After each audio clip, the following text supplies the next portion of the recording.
बुद्ध और उनके भक्त की प्रेरणादायक कहानी।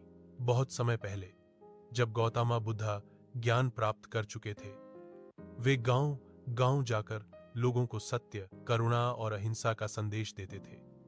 उनका स्वभाव अत्यंत शांत था।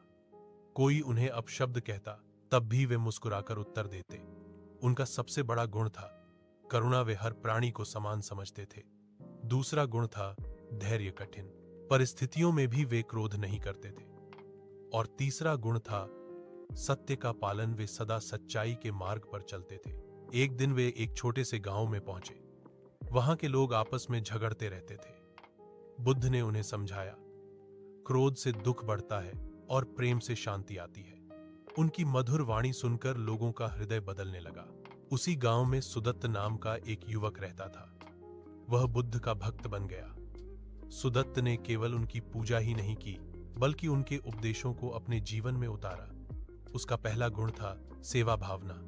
वह गरीबों को भोजन देता और बीमारों की देखभाल करता। दूसरा गुण था नम्रता। वह कभी अपने अच्छे कार्यों का घमंड नहीं करता था। तीसरा गुण था क्षमा। एक बार किसी ने उसका अपमान किया, फिर भी उसने उसे माफ कर दिया। जब बुद्ध को सुदत्त के व्यवहार के बारे में पता चला तो वे प्रसन्न हुए। उन्होंने कहा, सच्चा भक्त वही है जो मेरे शब्दों को अपने आचरण में बदल दे। धीरे धीरे गांव में शांति और प्रेम फैल गया। लोगों ने समझ लिया कि केवल पूजा करने से नहीं, बल्कि अच्छे गुणों को अपनाने से जीवन सुंदर बनता है। इस कहानी से हमें शिक्षा मिलती है कि बुद्ध के गुण करुणा, धैर्य और सत्य जीवन को उज्जवल बनाते हैं।